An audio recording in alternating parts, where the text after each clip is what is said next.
খ্যাত, তোমার সাথে তো আমারই কথা বলতে ইচ্ছা করে না। আইসে তন্ময়ের সাথে কথা বলবে, যাও তো, ডিস্টার্ব করে না, যাও। তন্ময়ের পাশে যেতে হলে সুন্দর হতে হবে, স্মার্ট হতে হবে, বুঝো নাই? যেন তোমাকে দেখার পর তন্ময়ের মনে ঘন্টা বাজে, ঘন্টা।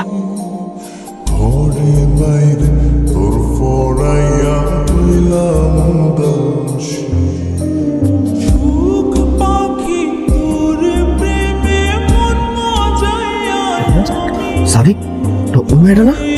আরে এই মেয়েটা তুমি তো নাইছিল তোর লগে কথা বলতে, আমি আরো খ্যাত ম্যাক করে পাঠা দিছি। আমি কি অসুন্দরী মেয়ের লগে তোর লগে কথা মতো কয় না? যাও স্মার্ট সাইজ যাও। মামা এমন তো পুরো নায়িকা সাইজ চাইছে, পুরো মডেল। আমার সঙ্গে কেন? জানি না কি জানি করতে চাই তোর। আমার লগে কত করতেছে? আরে হ বেটা, তুই জিজ্ঞাসা দেখ না।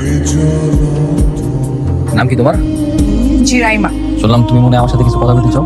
আপনি তো অনেক ব্যস্ত মানুষ, তাই আপনার জন্য আমি সবকিছু চিঠিতে করে লিখে নিয়ে আসছি। আমি চাই আপনি চিঠিটা পড়ুন, আর আপনার সময় হলে আমাকে উত্তর দিবেন। আমি আপনার উত্তর অপেক্ষায় থাকবো। আসি।